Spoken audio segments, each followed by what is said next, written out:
Hair fall తో బాధపడుతున్నారా? 150+ branches ఉన్న అడ్వాన్స్డ్ గ్రో హెయిర్ క్లినిక్ లో ఫ్రీ కన్సల్టేషన్ కోసం కాల్ చేయండి.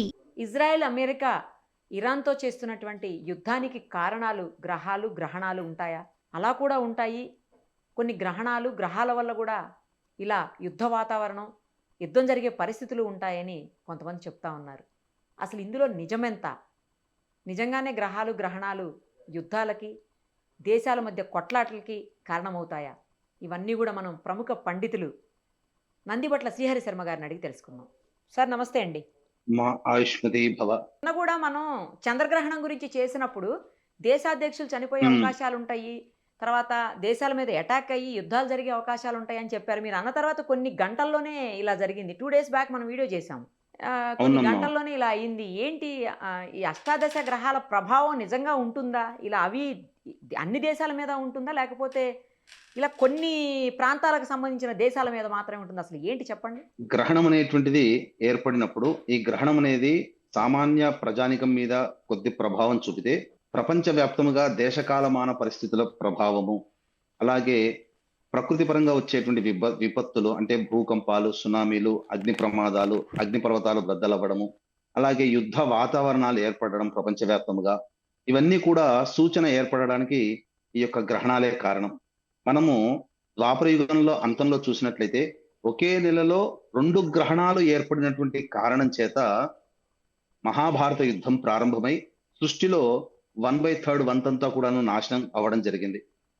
అలా మనం చూసుకున్నట్లయితే ప్రతి గ్రహణానికి కూడా ఏదో ఒక సందర్భంగా విపత్తులు అనేటువంటివి వస్తాయి. ఫిబ్రవరి 17వ తారీఖు రోజున గ్రహణం ఏర్పడింది. అది నార్త్ అమెరికా సంబంధించినటువంటి, సౌత్ అమెరికా సంబంధించినటువంటి దేశాల్లో ఏర్పడింది. అందులో భాగంగా ఉన్న 10 దేశాలలో వెనిజులా ఒక దేశం వ్యక్తిమైంది.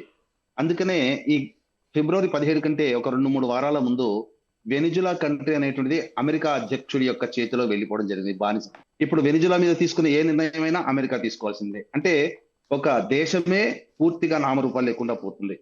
అంతేకాకుండా ఈ గ్రహణాల యొక్క ప్రభావం కూడా ఉండడం, మనం ఇంతకు ముందు మీరు అన్నట్టుగా 2 రోజుల కిందట వీడియో చేసినప్పుడు గ్రహణాల ప్రభావంలో ప్రపంచవ్యాప్తంగా పేరెన్నికగలిగినటువంటి దేశాధ్యక్షుల యొక్క మరణాలు కానీ, అలాగే దేశంలో ఆల్రెడీ యుద్ధాలు కొనసాగుతాయని అనుకున్నటువంటి వాటి మీద యుద్ధము అధికారికంగా ప్రకటించడం కానీ జరుగుతుందని చెప్పాం. అందులో భాగంగానే పాకిస్తాన్ మరియు ఆఫ్ఘనిస్తాన్ అధికారికంగా ప్రకటించాయి. అంతకుముందు ఎన్నో విధాలుగా ఒకరి మీద ఒకరు బాంబులు దాడులు చేసుకున్నారు, అది అంతర్గత యుద్ధం. కానీ ఇప్పుడు అధికారికంగా ఇరు దేశాలు ప్రకటించాయి. దీనికి తోడుగా నిన్న మొన్న చూసుకున్నట్లయితే ఇరాన్ మీద ఇజ్రాయెల్ ఆకస్మిక దాడి అనేటువంటిది జరిగింది. అమెరికా కూడా తోడైంది. ఆ దాడిలో ఇంతకు ముందే చెప్పుకున్న 3 రోజుల కిందట చేసినటువంటి వీడియోలోనే ఈ అమెరికా మరియు ఇజ్రాయెల్ దాడిలో ఇరాన్ సంబంధించినటువంటి అధ్యక్షుడి ఖుమేని మరణం జరిగే అవకాశం ఉంటుంది అని కూడా చెప్పాం. ఆ విధంగానే ఈ ఖుమేని కూడా చనిపోవడం అనేటువంటిది జరిగింది. ప్రతీకార దాడులు జరగడం, ఇదంతా కూడాను గ్రహణం ఏర్పడడానికి ముందు వచ్చేటువంటి ప్రమాద ఘంటికలుగా మనం చూడవచ్చమ్మా. ఓకే సార్, అయితే ఈ ప్రభావం ఇంకా ఇతర దేశాల మీద ఉంటుందా, లేకపోతే ఇంతటితో ఆగిపోతుందా? గ్రహణం తర్వాత కూడా ప్రభావం ఉంటుందా, ముందు మాత్రమే ప్రభావం ఉంటుందా? ఒక గ్రహణం ఏర్పడిన తర్వాత దాని యొక్క ప్రభావము 3 నెలల వరకు ఉంటుందమ్మా.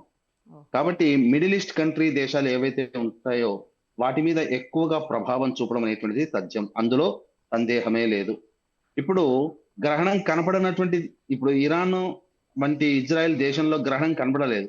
కానీ మీరు ఎప్పుడైనా గమనించండి, ఏ యుద్ధం జరిగినా కానీ కామెట్స్ అంటే తోకచుక్కలు భూమి మీద పడడము, లేదా గ్రహణాలు ఏర్పడడం, వీటికి కొన్ని రోజుల ముందు గ్రహణం తర్వాత ఖచ్చితంగా ఈ సంబంధించినటువంటి ప్రకృతి విపత్తులు, అలాగే ప్రమాద ఘంటికలు, యుద్ధ భయాలు అనేటువంటివి చోటు చేసుకుంటాయి.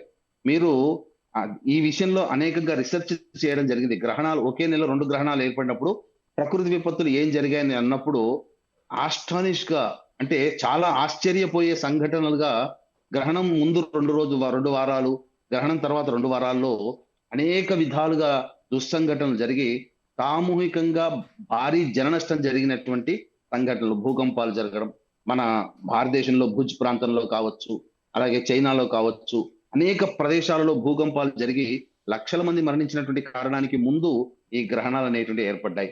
ఇప్పుడు ఏర్పడుతున్నటువంటి, అనగా మార్చి 3వ తారీఖు రోజున ఏర్పడుతున్నటువంటి గ్రహణము పూర్వ ఫల్గుని నక్షత్రంలో ఏర్పడుతుంది. కాబట్టి అది సింహ రాశిలో ఉంటుంది. సింహ రాశి అంటే ఏంటి?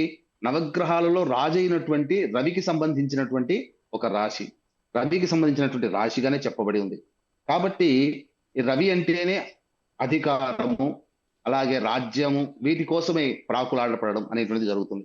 ఈ విధంగా ఒకరి మీద ఒకరు పెత్తనం చెలాయించుకోవాలనే దురుద్దేశంతో ప్రధానంగా అనేక దేశాలలో యుద్ధంలో మునిగి తేలిన దేశాలు అధికారికంగా ప్రకటించుకొని ప్రధానంగా ప్రపంచ విపత్తుకి వినాశనానికి కారణభూతులు. ఇదంతా ప్రకృతి ఆడే వింత నాటకంలో ఒక భాగమే అని చెప్పవచ్చు.